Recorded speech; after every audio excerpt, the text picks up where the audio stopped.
All right, my name's Sajad, My name is Nate. and we've been talking about trying to do a podcast for a while. Me and Nate, we've discussed this, and we've been back and forth, and finally we're here. So we have Emmanuel, we have Alex in here tonight. They came to visit from Boise, so we're gonna have a conversation, and just like we usually do. Typical conversation is going to be general information. This is going to be able to really just help everybody just become better for ourselves as well. So we're excited about this, and let's get this started. Yeah, and then just a tip for the podcast to run smoothly. Talking into the mic, make sure you get as close to the mic as possible, just so it has optimal voice quality and all that. We're going to touch a lot of topics. Just talk about wherever the conversation takes us. We'll just go there. You guys have a lot of insights. I've known you guys for a long time. We met way back in middle school. I met Emmanuel first back in sixth grade. I rode my bike over there. We had just moved into this neighborhood, and I saw a whole bunch of people playing outside. And it was Emmanuel, it was Nate, all his brothers. There's four of them. The whole family. And I rode my bike over there, and Emmanuel he could tell that I wanted to like talk to people. I wanted to have some friends, and I just moved there. So he's like, yo, you want to play with us? I was there by the basketball. They were playing basketball, and man, that's just how I met these guys. And ever since then, man, it's been a brotherhood. Like Nate eventually got into med school. We out here living together in Salt Lake City.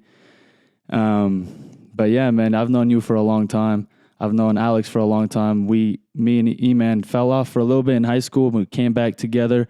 He brought Alex around, and ever since then, me and him have just gone to a different level of friendship as well. And we've been through a lot of shit together. Obviously, we've learned a lot. We've progressed a lot, and over the years, we've shown each other stuff that each of us have learned, and it's helped each of us improve. So honestly, this is just a conversation just to rehash all the stuff that we've been through together, honestly. Normal conversation that's been happening behind the scenes for years. And it's just helped us evolve as people. And I think it's going to help other people evolve as well. I mean, we're all human. It's very relatable information. And I'm just excited. Great minds. So first of all, we'll start off with Emmanuel. So, we went to high school together, went to college together and all that. And, the goal was always, given our cultures, parents always like, hey, go to med school, go like something in the healthcare field, whatever. Just for something that is going to be sustainable for our futures, right? That's the main goal that our parents, your parents, the same as my parents wanted to instill. Let's talk about how your career has progressed and how the stuff that you've done, trials and tribulations along the way. Let's talk to us. What do you have going on? Man, I appreciate that. First of all, we do go way back. Obviously, Nate's, the not so little bro. But yeah, we all go way back. Sajad, he used to come to my house and be like, yo, can he come outside and do so? It was really like that, So we go way back. And like he said, like I come from a household where, culturally it's excellence, high achievement. So there was really no like room for excuses and stuff like that in my household. And so, to answer your question, there was a lot of pressure in that household, and Nate can speak on that too. There was a lot of pressure in the household to achieve. And that's not even something I always really did, because the standard was set very high. But after being around people who didn't have that upbringing, even though the standard was very high and I honestly didn't reach it, I lived a little bit differently than the people around me because the bar was so high. So when people thought that I had achieved, I never really did because the bar was just a lot higher. So even to this day, there's things that I do and people don't understand why I go so hard at them. And it's because the bar is still way higher. Right. So where I'm at right now, I just finally finished school. Like, so for me, if anybody asks me to go back to school, I'm cool off that. I don't think I paid my dues. I'd have made these universities a lot of money. So hope they enjoy their money. They're going to send me all these emails and all that. We're going to see. I'll get to those one day. But yeah, I finished grad school, so I'm done with grad school now. Obviously, the parents and the uncles and all, they're very proud of where I am now. But to be very honest with you, I'm very unsatisfied. So I think to me, I'm finally at that point where I have my paintbrush, I have my colors, I have my canvas, and I'm going to start painting now. So I think some people will look at it like, oh, E's in this spot now, like, boom, boom, boom. But honestly, I honestly haven't done anything yet. So I think we just getting started. So tune in, tap in. We're going to see how the rest play itself out. Wow. I think wow actually sums up that pretty well. You are a humble man, and I just want to talk you up just a little bit. This dude is official PharmD. Man. So let's just make that clear. He's put in work, man. That's a lot of hard work, a lot of studying. It's not easy to get to where he's been to, but the fact that he has a mindset that he said he's not satisfied. He still has the bar up there. You already know there's a lot more to come. So, all right, let's move on for now. We'll talk about Alex. Alex B, man, we have known each other for a long time, obviously. You have challenged my views along the way for the better. The way that I view the world is completely different because of you. And I let's talk, man. Like what you are where you are today. You've made a lot of progressions. You've had a lot of different things that the goals that you've wanted to hit. So talk to us. Where are you at today? What brought you to where you are now? I went the unconventional route. So obviously, in my household, be a doctor, be a lawyer, be engineer, all that stuff, right? So a lot of it comes just from kind of going against the grain and going where my soul and my heart actually was at in life. And that's easier said than done, but that came with lots of reflection. And that came with lots of conversations with friends, being real with oneself. I think my biggest issue was being real with myself. I was running away from myself for a long time. And that was difficult to attack because you grow up in a community like my community, ours community, your guys' community is actually very similar, where excellence, like you mentioned, Emmanuel, is put forth in the house. Like my dad, your dad, they're the youngest. So they had a huge chip on their shoulders. They want to be better than every single one of their siblings prior to them, And your dad was like top of his class. My dad was the top. In Laos, there's like an athletic school or an educational academic school. He chose the athletic school so he could box.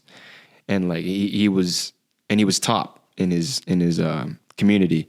So he kind of carried that with him. He wanted to make sure that I also carried that with him.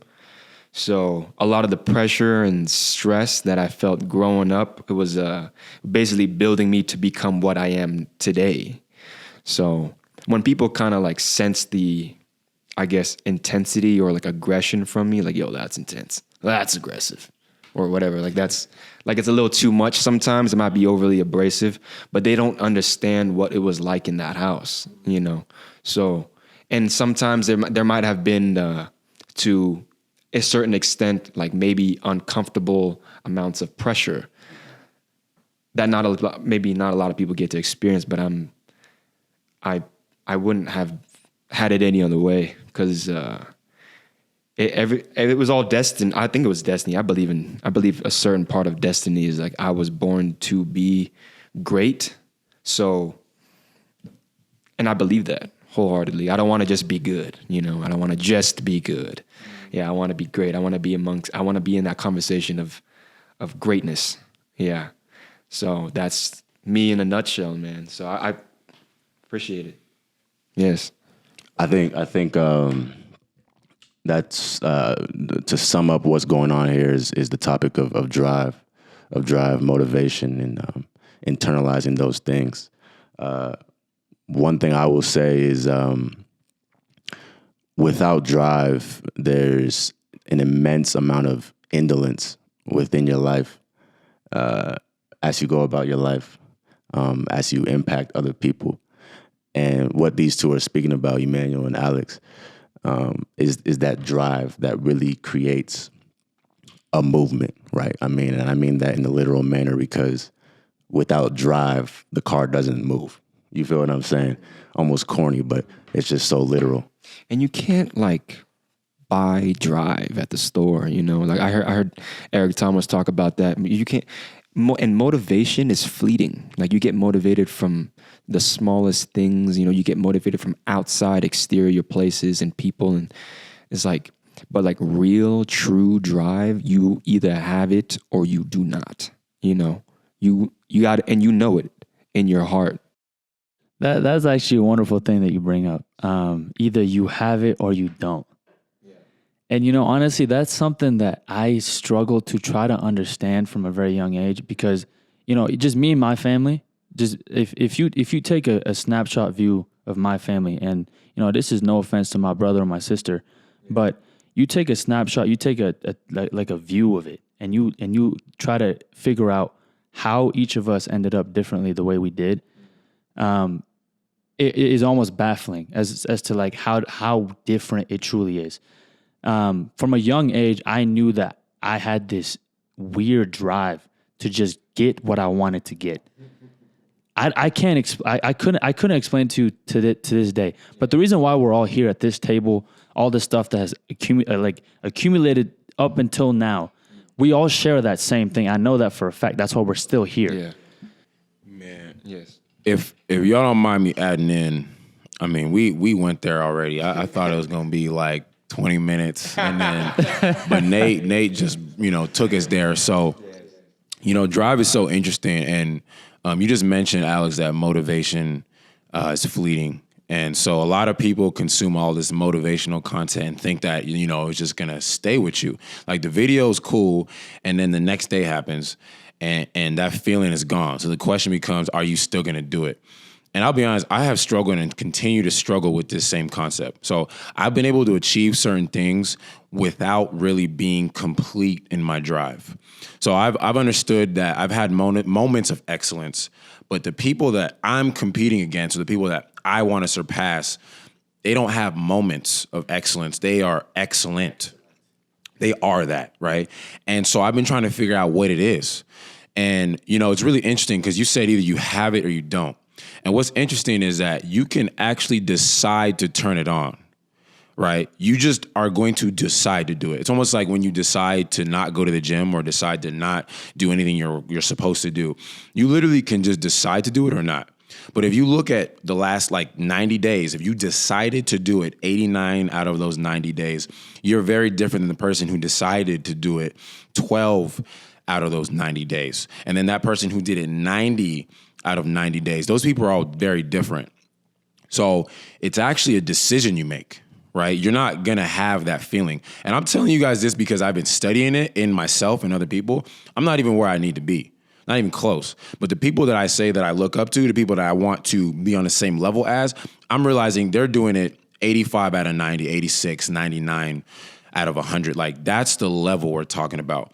And I'll actually say that Nate and Sajjad are, when it comes to drive, they're very, it's really amazing to have people like this around you, because a lot of people grow out of their friendships and their siblings and people like that because they they don't have drive. So I've been blessed with the friends that I have, and Alex and Sajjad, and even my brother Nate, because they have that drive. So it's around me. I've been able to grow with them. So I just wanted to add into what you were saying, that it ultimately just comes down to the choice that you make, right? That's literally all it is. There's no special magic about it. Like, we all think there's going to be a magic about it. There's no magic. It is a choice. And that's why there's respect when you decide to turn it on, right? So that's my piece on that. Absolutely. And I just want to like tail off of that, because what you said about the moments of those excellent moments that you have, the thing that's beautiful about that is once you have one of those moments and you realize what the outcome is, like how it actually impacts your life in a positive way, when you do it once, you realize how important that is. And for most people, that becomes addictive. So then at that point, each time after that, you decide to turn that on and you decide to do it more and more times, you realize how much your life has impacted, how much your life has improved. And I think all of us can attest to how that's played out, just based on how we have progressed. Like, I mean, I've known all y'all for a long time. We have not always been like this.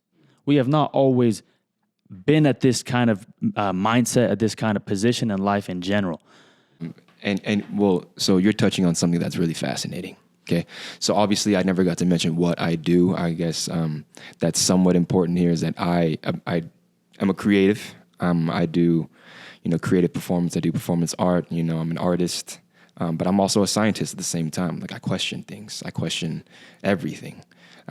So what you just touched on also applies to, let's say, we can apply it to the scientific realm, but let's go to the artistic realm. I have friends in the creative industry, and they, from a young age, like a lot of us, we kind of idolize celebrities, right? Thinking that they're so much different than us and that they don't deal with life a certain type of way. And some of this can maybe valid. A lot of them deal with certain pressures that we don't deal with, that we don't know about. So let's say someone who was born in a kid who was born in the entertainment industry has an advantage over a kid who wasn't born with those like pro benefits. Okay, so his father's a producer. He's already there. He already has a foot in the door, a name established for himself. Kid has the ups. Whereas someone who's working class and wants to be an artist for a living and is basically tooth and nail, right, clawing just to get to that foot in the door, So let's have those two conflicting stories together, all right, causing conflict. Is one going to have the upper hand over the other? Possibly, because they grew up from the ground zero and had to make something of themselves? Yeah, okay. Because everyone loves the rags to riches story, right? This exists for a reason. Whereas someone was brought up in riches, but they didn't experience the rags, right? So I have a friend who's in the entertainment industry, who's also developing himself as an artist, but he grew up from ground zero, like a very troubled childhood, and a very troubled home. But when he tapped into the entertainment world, he experienced firsthand that a lot of these celebrities, quote unquote, people who regular people idolize, don't actually experience real happiness. Like, not really, man. Like, not actually. People, it's all a facade. A lot of fugazi happening that not many people know about. So, because a lot of these kids, he has to check them like, yo, man, come back down to earth. Like, it's not, like, you are not the center of the world, Whereas these kids get fed like, yo, I can sing, I can play this guitar, like I can serenade these women whenever at will, whenever I want to. Like, I'm a god. In a way, if you're gifted, you have godlike talents. That's valid. If you're gifted, yes. But don't forget that you are a regular human being and you bleed just like the rest of us too.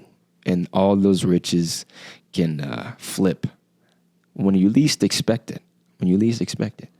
And he'll check them on it because he knows this. Like, you're not, not any that different, So it's really interesting to see the different dynamics of success, of dealing with life, getting too stuck up, So, because we're all achieving great things. We want to achieve even greater things. We're going to different pinnacles in life, and our ego will rise.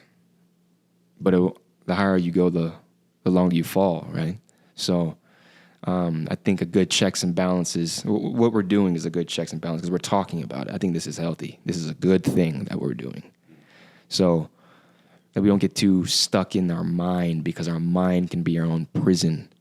So just to add to the conversation, Honestly, you guys touched on so many things. I would love to talk about all of them, but y'all just went in. I think, a lot of the conversation about success is usually, you talked about the economic part. You talked about being down to earth and the art part, the achievement part. I think one thing that I figured out at a young age, you guys can all probably attest to this knowing me from such a young age. I figured out that you can achieve all you want, but in this life, what brings fulfillment is the relationships you have. Like, that is the most important currency. I see so many grown adults, I see younger adults as well, who are not fulfilled because when you look at who's around them, I'm talking about the people that they have decided to be around, the people that they've willingly brought in, and also the people that they were born around, siblings, cousins, you name it.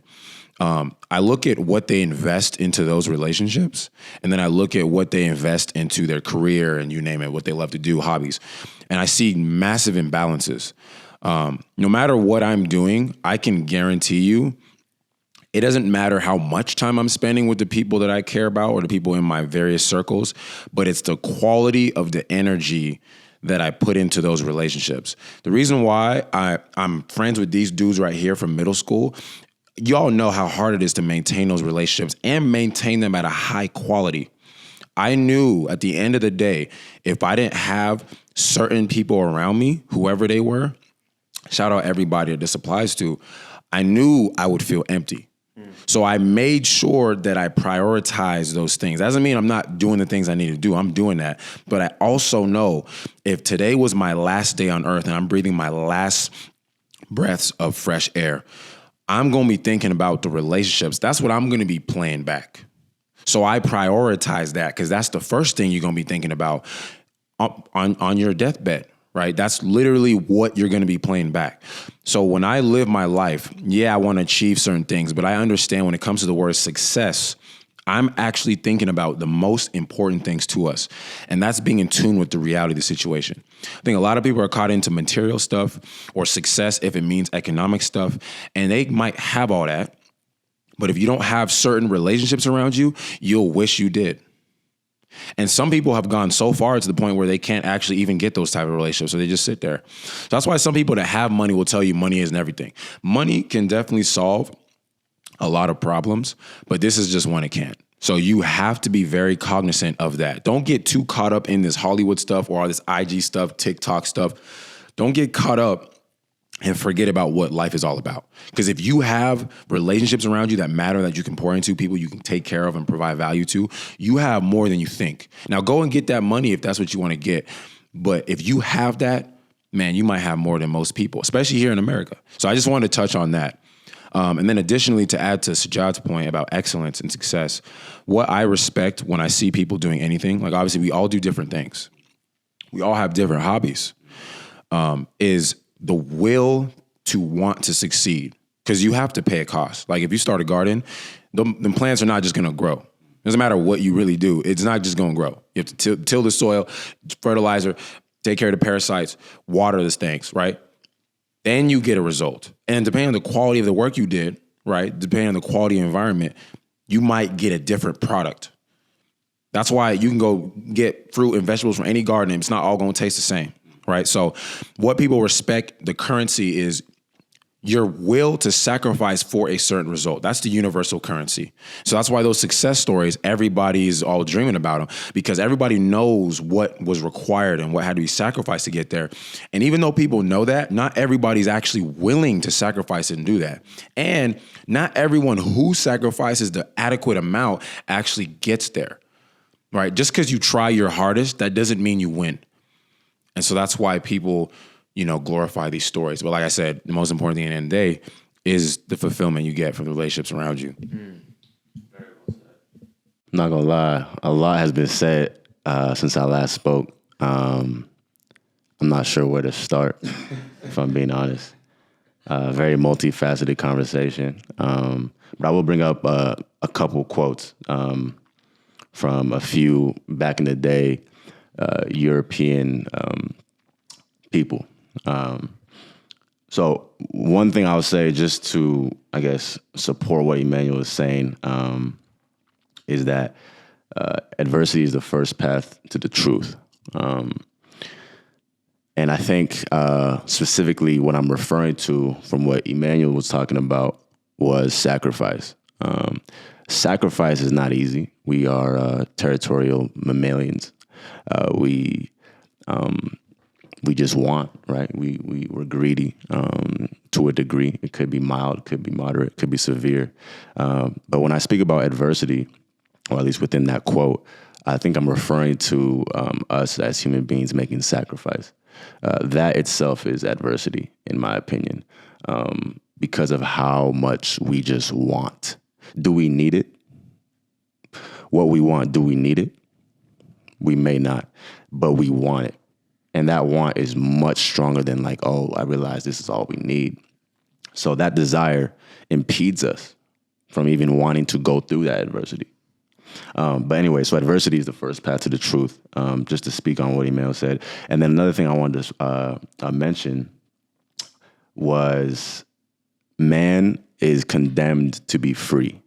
You can go ahead and if you have any thoughts on that too.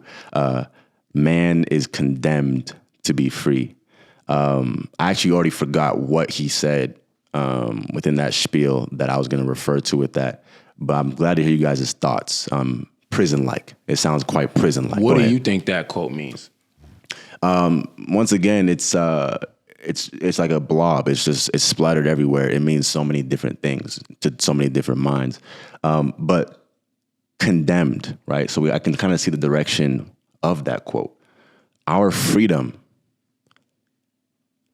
can be our fall, right? Quite obviously and literally. And I think that's literally what it means. You can take it elsewhere, but we are condemned as human beings to be free. We can, like I was speaking about earlier, indolence, us being lazy versus having that drive to create.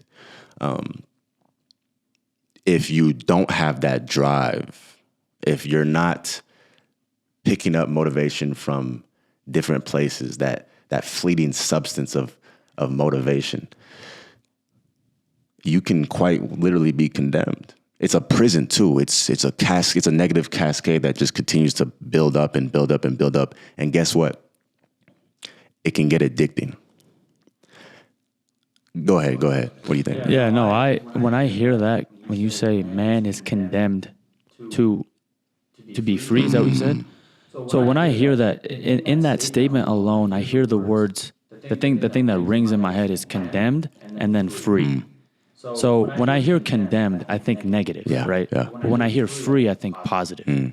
So I think that in itself actually, in my head, describes that quote very beautifully, is that it basically is a statement saying that we have a choice of whether we want that freedom to be condemned, meaning that it's a negative outcome of what we have in life and where that leads us, or it can be free. So it honestly comes down, it literally goes back to the choice and the decisions you make, in my opinion, within that quote, condemned to be free. It could either be a positive thing for you or it could be negative. Man is condemned to be free. Are you going to end up in prison? You made choices that made you end up in prison. You made those choices as a free person, but you were condemned to be free.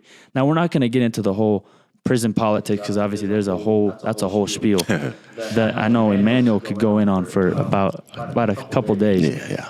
Weeks. Toe to toe. You know something interesting about your quote? So I actually had to Google the quote because I'm the type of person, if you say a quote, I'm not going to pretend like I know what you're saying. I have to understand what was said. I had an idea of what that meant, but I had to confirm. So the guy that you were referring to, I think the name I'm seeing here is John Paul Sartre. I can't really pronounce it correctly, but that's what it's saying here. And what I'm reading here, just a quick Google search, right? So this person that he's talking about, this European guy that he spoke of, believed that human beings live in constant anguish, not solely because life is miserable, but because we are, quote, condemned to be free. So for me, I think to touch on what you're saying, we are prisoners of choice. So what's interesting to me is I listen very carefully to people and how they take accountability for things. Because I think oftentimes there are people we know that don't take accountability at all and don't even realize that they don't. They don't actually realize the power of choice. Like the power of will by itself is what separates humans from all the other animals on this earth. Like we have a strange ability to will things into existence, right? That also comes at the cost.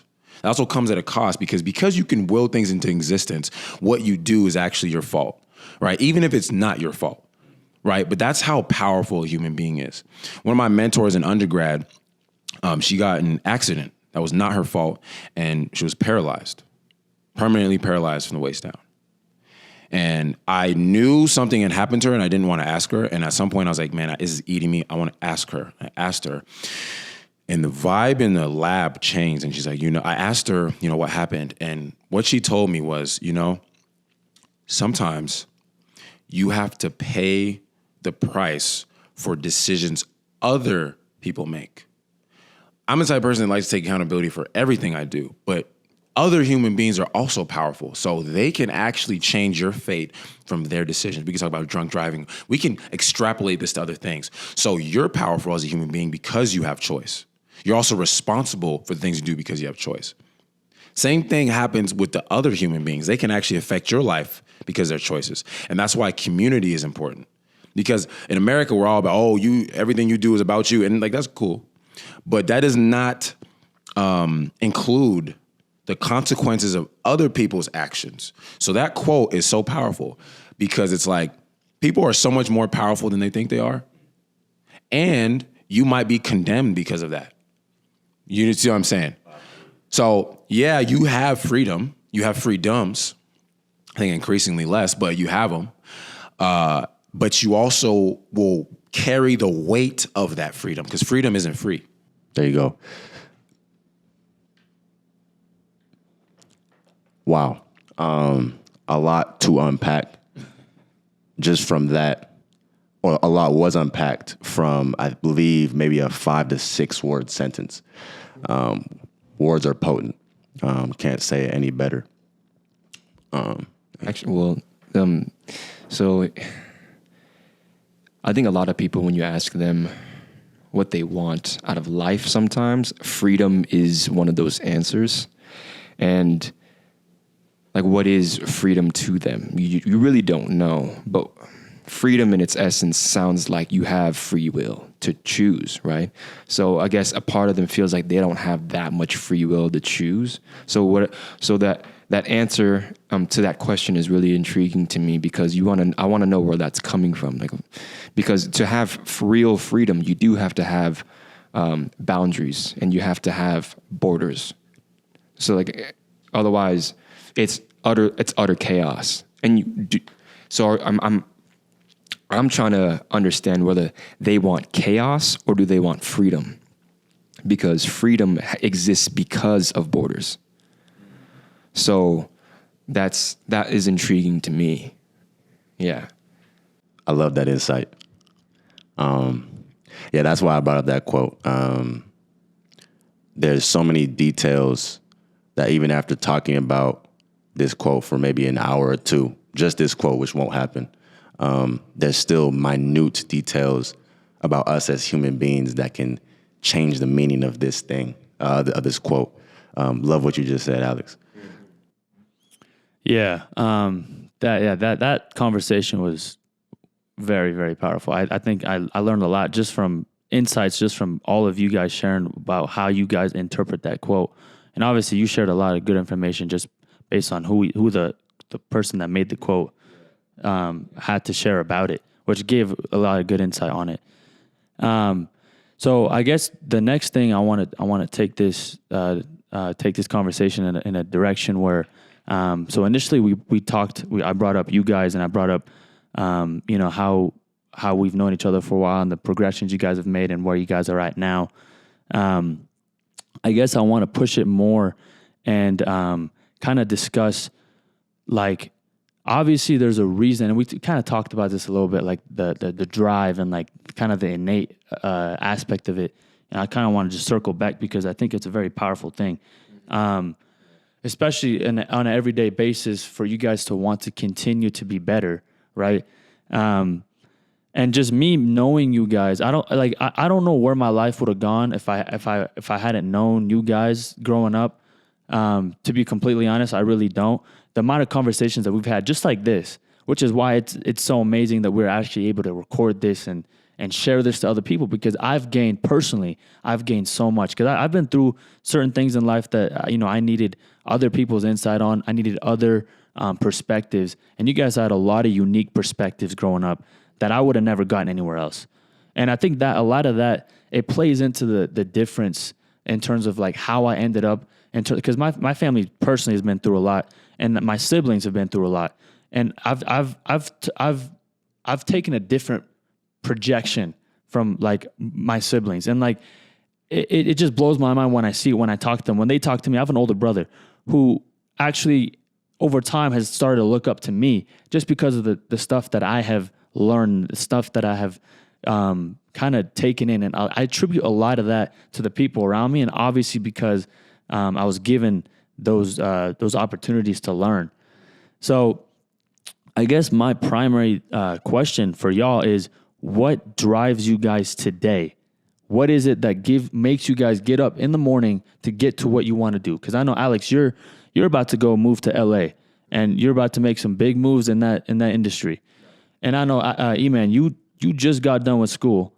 You're at a place now in life where there's a lot of things at your fingertips, and there's a lot of things you can do. And it's not just school for you. There's a lot of other things that we obviously know that you're about.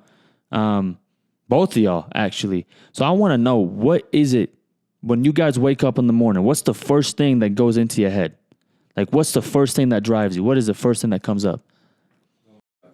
And how does it affect every other action you take that day? How does it trickle down? Go ahead. Wow. Well, first word is gratitude. Yeah. That's the biggest, because you said waking up. Not many people get to wake up. Wow. Like, ever. Like they don't even know that they will get a chance at life again. So that alone already, I'm like, that blessed. I'm blessed there. Okay. And on top of layering that gratitude, I'm not even gonna lie, when you were asking this question, what's going in my head was that I remember a time where I felt lost because all my friends felt like they had their life on track. Like, you knew you wanted to be like an MD. You knew you wanted to be a doctor. I didn't know what I wanted to be. I had no clue. So it was you guys. Like, you guys. Show me your friends, I'll show you your future, right? So I had to make sure I was on my P's and Q's to compete, that you guys were going to be at a top tier level. I saw into the future. I had foresight. I was like, these guys have it, and I want that. So I had to be on my P's and Q's as well. Okay, like who am I going to be? I didn't want to be the straggler at the end. You know what I mean? I wanted to carry my weight too. So like, it's not even just internally about me. It's also outside of me as well. Like, I want to. This ship that we have as a brotherhood, like, it's deep rooted into something real and substantial. So I don't just take that for granted, So the fact that I realized that a lot of other individuals out there don't have what we have as a brotherhood, I look at life differently because of that.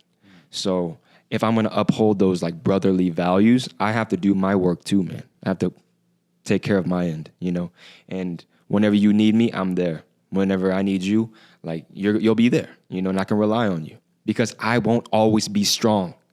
I won't always have the strength to do it all by myself, because we're not meant to do it by ourselves.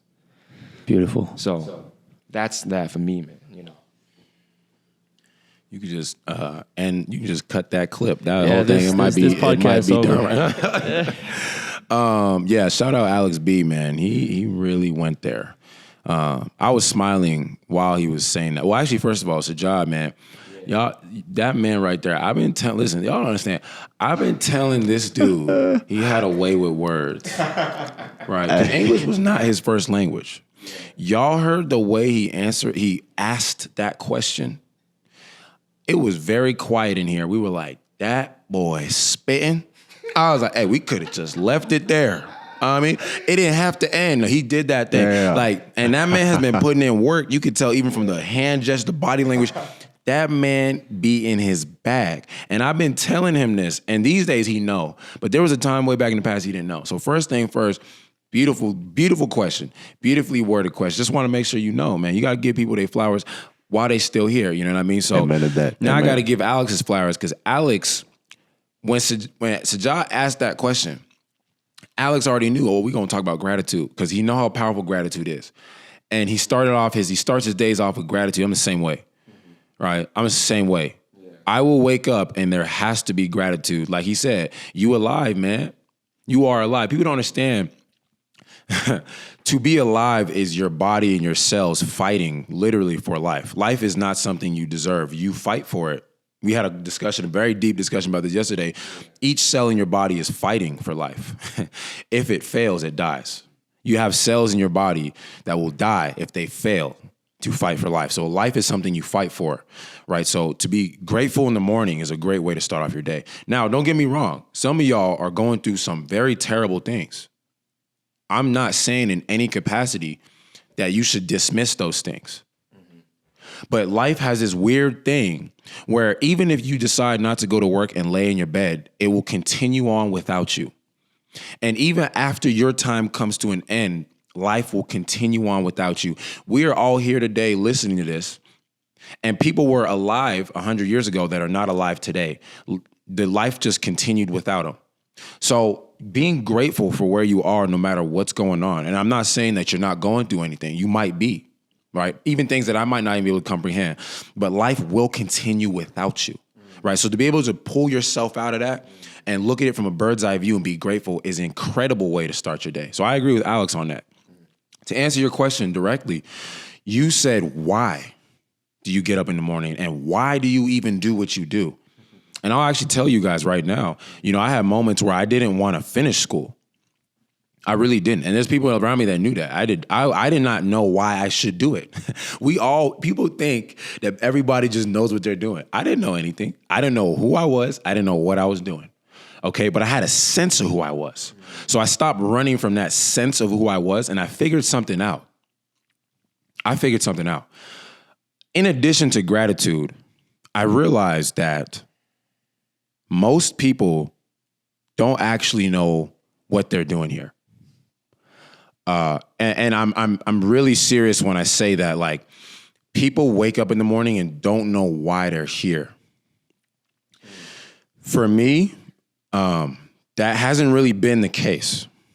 And I would say over the last 3 to 4 years, it's been strengthened. Like, why I'm here has been strengthened. And I'll tell you, the energy exchanges that happen in all my interactions is something that I think is precious. I have people around me that tell me you're crazy for talking to people I talk to. I'll talk to crazy people. And usually what happens is I leave those conversations realizing they're not crazy.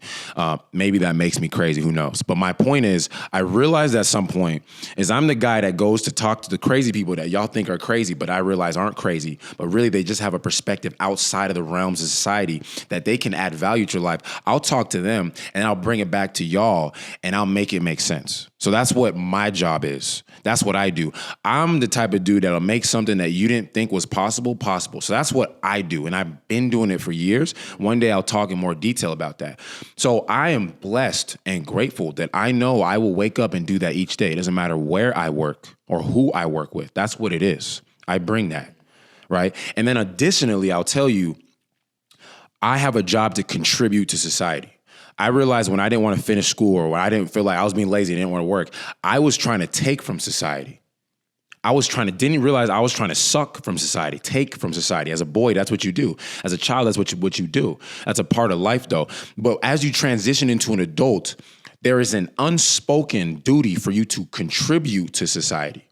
Yeah. And most men never actually get told that. I think even women, sometimes as we age, we don't get told you're supposed to give things back to society. We just talked about the garden earlier, how you have to do things to the garden, you have to put into the soil to get out of the soil.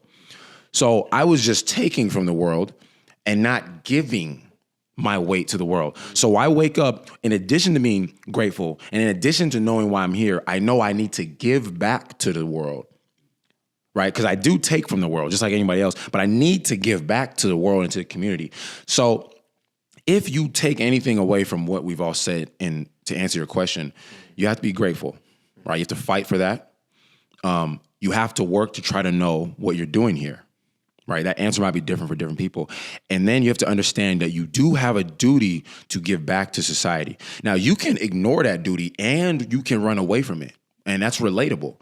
But that duty is still there. Right? And so that's how I would answer your question, like truthfully. Wow. Yeah. This is our first podcast, and it's just amazing. I'm glad this is happening. Like I said, this is general information, general in a sense, and it's powerful. It's powerful. One thing I like to say is another quote, but it's in support of Sajad's question and Alex and Emmanuel's answers. The quote goes like this: "Nothing is as dangerous as an ignorant friend. A wise enemy is to be preferred." Oh, wow. So, Can you repeat that, please? absolutely. And thank you for letting me do that. Gratitude. Thank you. Nothing is as dangerous as an ignorant friend. A wise enemy is to be preferred. I bring this quote up is because, Emmanuel, I think you spoke about having conversations, interacting with homeless people. And I thought that was beautiful. A lot of people, they don't go outside their comfort zone to do things they're not used to. I'm one of those people. It's not me being better than those people. It's a human thing. But when you spoke about talking to homeless people and realizing they're not actually crazy and learning something from them, and the value in what they know and their experience, I just thought that was powerful. And I thought about this quote because when we think about it, or what this quote says, and think about everything that's been said today from you guys as friends of a long time coming, if you I think you said this, if you weren't friends with these people, these guys right here, where would you be? If these friends that you had, that you know you are grateful for, that have brought you to where you are, were ignorant and not as aware as they are, or as they came to be progressively, where would you be? A wise enemy is to be preferred. Go ahead, sorry. I love that question just because I know you pretty damn well now. And I know why you're asking it too. Oh, man. So to answer your question, yeah, I honestly, like I said before, I don't know where I would be at. I probably would have still figured my stuff out. I probably would have still had the same drive that I have. I still would have gone for what I wanted to go for. Whether that would be with the same perspective and mindsets that I have because of these two, I don't know. And that's not something I can speak on. But what I can speak on is that quote. Because that quote, to me, I just want you to say it one more time. Absolutely. Because I know you love saying it for one. But okay, so this is by Jean de La Fontaine. Nothing is as dangerous as an ignorant friend. A wise enemy is to be preferred. Wow. Yeah. Okay. Yeah. So when I hear that, and when I hear the word friend and I hear the word enemy, friend and enemy, there's a very, very, very thin line between friend and enemy. And I think the biggest thing that draws that line is their intent on what it is that they want you to be like, in terms of like what they think your outcomes are in reference to them. So let's say I have like for example, these two. When I first met these two, I was in a weird place in life where I'm not even like, I was very selfish. And, to this day, I still have a lot of selfish tendencies. But the one thing that I'll say is these two have helped me realize how detrimental that is to your well-being, to just your being in terms of like the people that you draw around you. That's probably the biggest lesson I've learned from these two, because these two are probably the most selfless people I've ever met in my life. And there's a reason why both of them have a very large circle of people around them, because other people see that.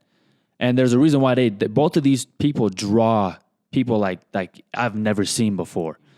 And honestly, for a long time, it bothered me because I couldn't figure out what it was that drew so many people to these two. And honestly, it took me a long time to realize something so simple. But just everyday interactions that I had with these two, I realized it came down to that simple thing: selflessness. When I was in high school, when we rekindled our friendship, me and Emmanuel, I was going through this. I was in a relationship. I didn't really want to be in the relationship. He could tell I didn't want to be in the relationship. He spent probably a good month just talking to me about what that was, and told me like, yo, like, I see where you're at. He went out of his way. He didn't even have to do that. He went out of his way to come to me and be like, yo, like, you realize that, it doesn't have to be this way. And he helped me see that what I truly, like, I could actually go get what I truly desire. And he did this selflessly. Because you say that I'm a very selfless person. I do have a lot of selfless characteristics. But I can be, we're all selfish in our own ways, right? Because we have to be selfish to survive in a certain way. And sometimes, we're human and we make mistakes and we falter as well. So, but the fact that that you see us in a certain light, that you see me in a certain light, it always goes back to gratitude. Like I know this. Like I know how much you care and appreciate this friendship and bond that we have. I know that. And that's why it's like, I always bring it back to also me carrying that weight, because it's not just about me. It's about our unit, So like, I appreciate you sharing that. Actually, I'm truly grateful, man. Blessed.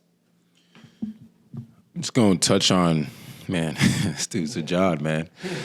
Man. So yeah, that was powerful, dude. That was powerful, man. Both of y'all. And then Nate decided to just, first of all, that quote, man, it might have to be a topic for another day, because I'm definitely the type of dude that will use enemies. Well, let me say enemy lightly. Some people have real people out to, come for their life type stuff. I have people that aren't my friends, but they make me sharper.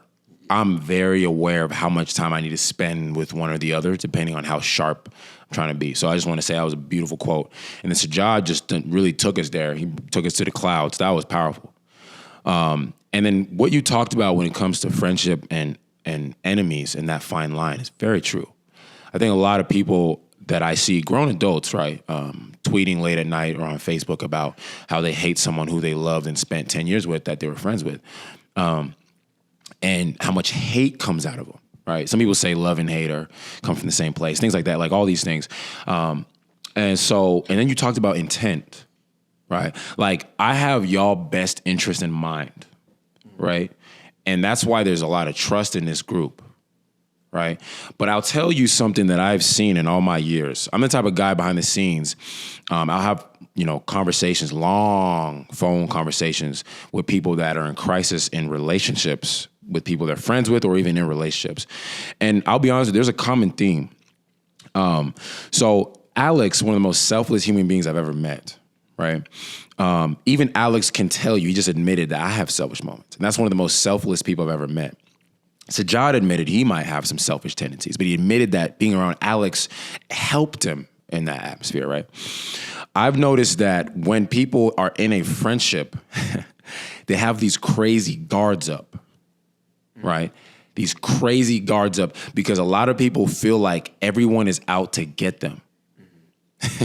So then it makes it harder for them to have friends or have people around them because they have these crazy guards up. And then they tweet late at night at 3 a.m. And if this is you, I'm not coming at you. We're just all talking about it. If they tweet at 3 a.m. during the work week, which is even wilder to me, they got to get up in 3 hours. They'll tweet things about being lonely and not having people. But they don't understand that those walls make it so people can't even get in, though. You know, was that Chris Brown that said that? Who said that? He said, hey, outside Clay can't even get it. The walls are keeping people out, but you want those ooey gooey mushy relationships, but you can't get them because the walls is there because you think people out to get you. So what happens is they go to therapy or they do whatever, and then somebody tells them, hey, you need to let those walls down. So they let them down. They let them down completely, right? But what's on the inside of the walls is very weak. It is not strong. And this world has a weird way of crushing things that are not strong, things that don't have boundaries. So then somebody does them dirty. And those walls get even higher than they were before. Right? So they don't know what that balance is. So they have a friend, but they're afraid of how is this person out to get me or this, that. And what I've come to realize is that I'm selfless too, but I have boundaries. Like I'll give you something and I won't ask for anything in return. Like I don't need anything in return, right? I have no problem with that. There are things where I will be like, okay, I need this, but like usually it's like, cool, right? I give to give. But if you're not gonna come around me and be a leech. Like I have boundaries, right? You're not going to come be a leech. I will give you to give you, but you won't be a leech, right? And that's where the balance I feel like people struggle with. They don't know how to be generous, be selfless, be vulnerable, but also understand that life requires strength and boundaries. And so then what happens is because they lack those boundaries, things will happen to them because someone will take advantage of a weakness in them, and then they'll close out everybody. They'll block off everybody. Right? But the solution is actually to be in tune, to be in balance, be generous, but have boundaries. Right? That's the solution. And that's how a lot of people end up creating frenemies and things like that. Right? I have a group where I don't have to worry about that because of certain things that have happened and the way we've addressed certain things. These dudes are not my enemies. Right? But you have to be aware of the situation. And you have to also be realistic. So like I know even though Alex and Sajad are selfless and my brother Nate are selfless people, I also know they have self-interest. Mm-hmm. So you can't ever forget that people will actually look out for themselves first. Like people will do that. Mm-hmm. Don't let that surprise you. Just let that be the state of affairs. So then when they do something self-interested at the end of the day, you can't be surprised by it. Because how selfish is it for you to think that another human being would live for you, right? How selfish is it that you think another human being will drop everything for you? I think expecting someone to do that is selfish. I've heard people call people selfish because another human being didn't drop their life for them. That's selfish. You should be grateful if they do, but you can't expect them to drop their life for you. Right. So that's just my little piece on that frenemy discussion. I think, these are things that I see all the time. And I think people could definitely just tweak the way they think about it. And it really might just change many of your relationships. That's just what I've seen. Like straight up. Steve, I got something to add to that. That quote that you mentioned, Nate, it can apply to the individual self. Like the ignorant friend can be you, and as the same goes, the wise enemy, because you can be your own friend and you can be your own enemy at the same time, like the angel and devil on the shoulder, right? So a lot of this, if you're applying it to the individual self, I'm glad that you touched on the external part, Emmanuel, because that was very important and substantial to what we're actually talking about for this quote. But if we're going to apply it to the internal world, no one's more so of your enemy than yourself. So like no one in this room can kill me better than I can kill me. Like you couldn't hurt my feelings more than I can hurt my feelings, because I don't give you that power, and I am my own best friend. So like, I'll have a bad day, but if I don't have you guys around, like I'll have me at the end of the day. And it's a balance, of course, but you have that example of how one instance can change that whole interaction with your interaction with everyone else because of one or two people, three people did you kind of wrong. And now you have these massive walls. Those walls are your defense mechanism now that you have to go inside now, that you have to realize that you are your biggest enemy now. You want friends, but you have to realize that you are your biggest enemy. So what are you going to do with that knowledge now? Do you have that knowledge? No. But if you feel what I'm saying with you, like, yeah, it definitely applied, because I know that no one can hurt me more than I can hurt me, truthfully. So so that I know that, like, I'm going to go about life living with this gratitude, and I give without the expectation of anything in return. But I also had to grow the skill of having strong boundaries, like Emmanuel mentioned, because naturally, yes, you mentioned how selfless I am, and you're right, because I had to learn the hard way with my generosity. I was actually very naturally extremely generous with a lot of my time, my energy, and a lot of that stuff had to get cut, So, and now I'm still working towards just a better use of my time and energy now that we are more focused, we are more refined as we used to be. When we're younger, we have all this energy to give, right? We didn't have a focal point, right? We just kind of had so much of it. Now we have to dilute it and like really be intentional and specific now. So great quote, by the way, because it stirred up all this. I like what you said. I just want to say this quickly about like you were overly generous, and because like when you talk about being an ignorant friend, it's very easy for these ignorant friends that like in that light that we're talking about, for them to take your generosity and not really appreciate it, but just take it. Like we talk about, giving and taking and all that, but to just take, and not give back, it makes someone who's naturally generous, someone who grows up or is raised to give and to be generous like that. It honestly becomes a little bit discouraging to see that like your generosity that you provide is being taken, but the people that you would consider your friends aren't giving back to that. The generosity. And honestly, it doesn't go back to expectation, but, naturally all of us as human beings, we have expectations of others just in relationships in general.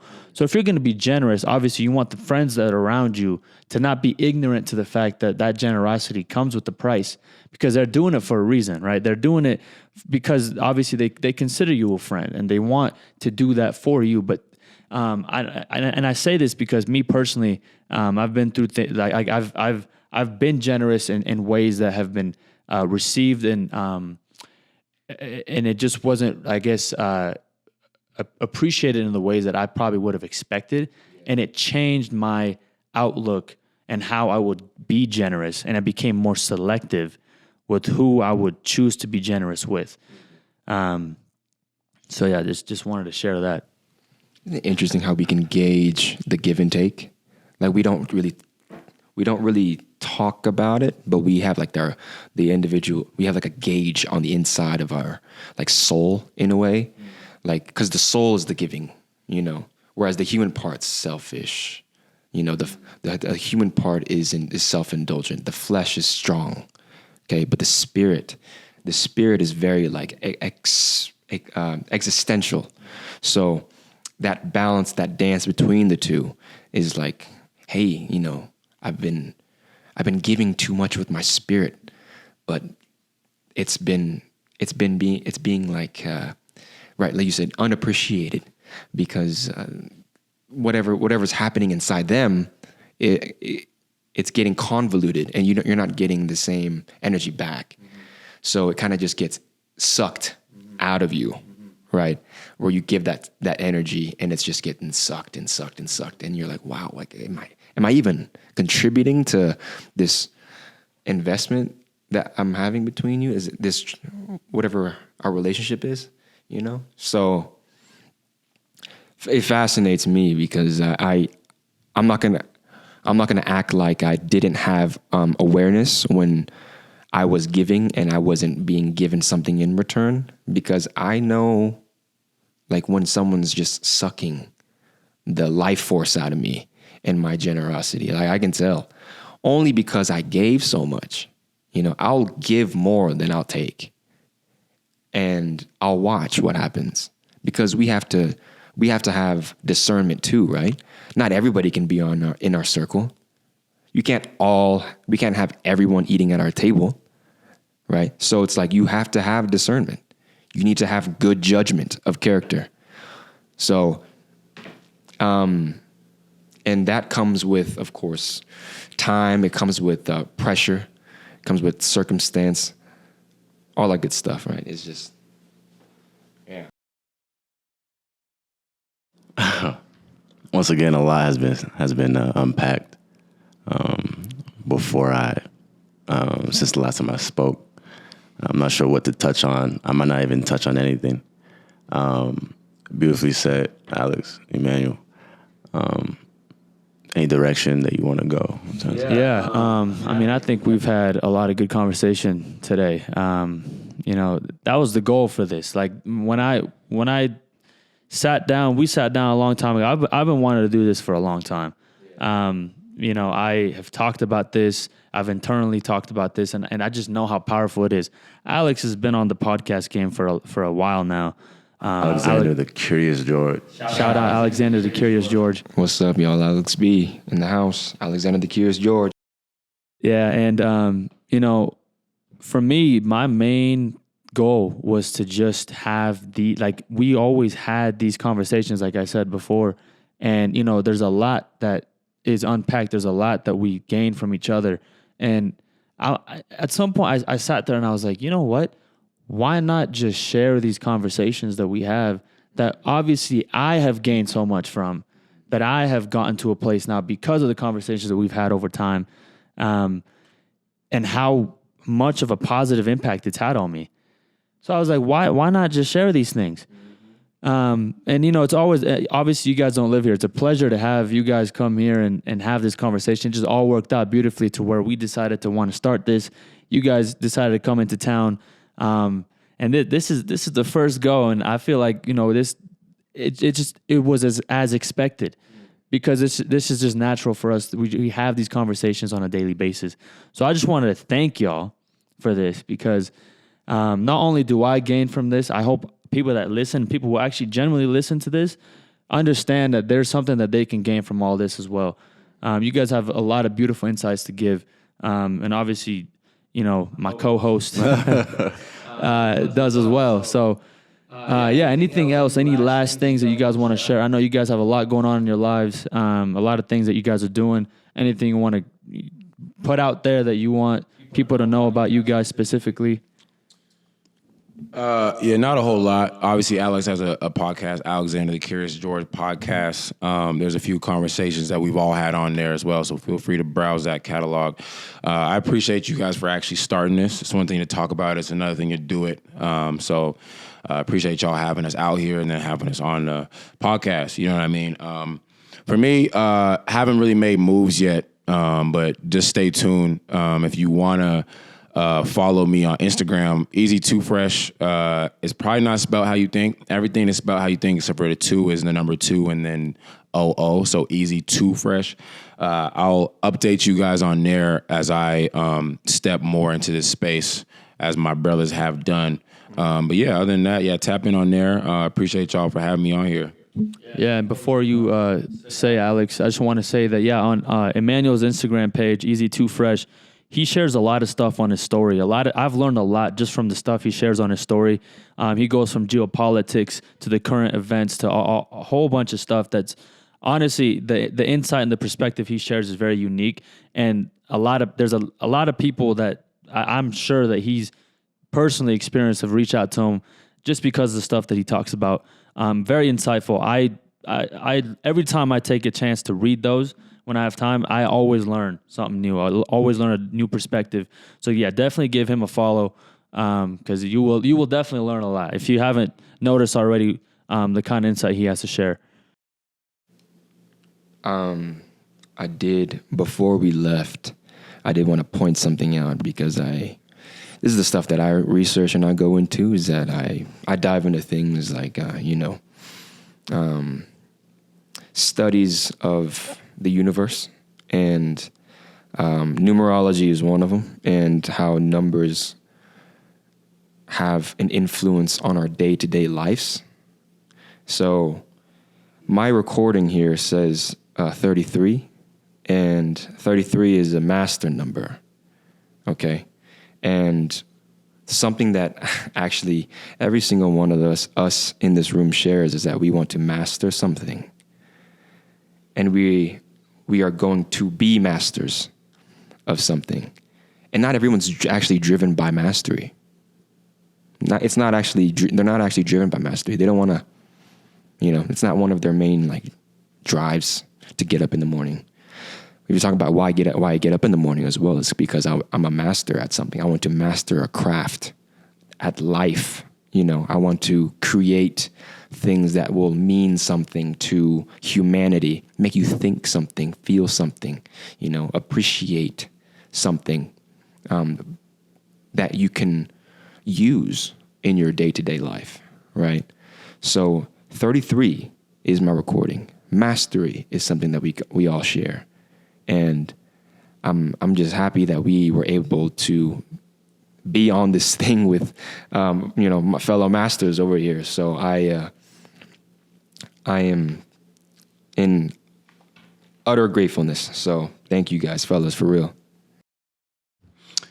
Yeah, no, I mean, thank you guys. This was a pleasant first podcast. I couldn't have felt better about this debut.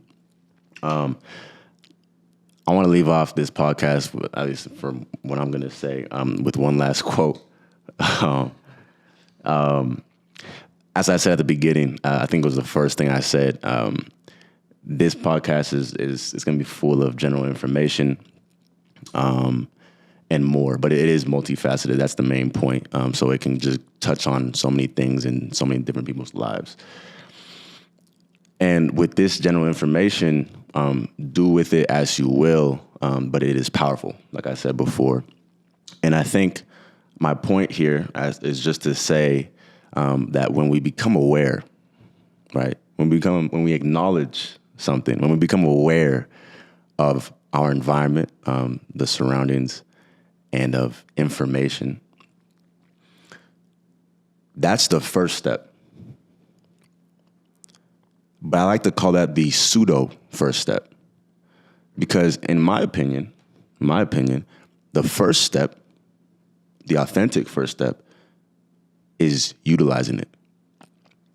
And kind of sciencey or whatnot, but the activation energy for the first step to occur, the actual first step versus the pseudo first step, becoming aware versus actually utilizing that, the awareness that you now have, is so much greater. This is my opinion. If you disagree, that's fine. So with that being said, I'll leave it off with the quote, is that with this information that we provided today, with just such intricate and powerful minds, I'll say this, and this applies to all of us, even those who are providing this information. We should not be upset that others hide the truth from us when we hide it so often from ourselves. Right. So with this information, this truth that we are spreading and giving out, and that we ourselves are learning throughout our lives, let's take accountability for what we know and how we impact others and what we do with this information. Let's take accountability for our actions and let's make this world a better place. I love it. You heard it here first. Nathan, the quote Eman. We'll leave it. We'll leave it off at that.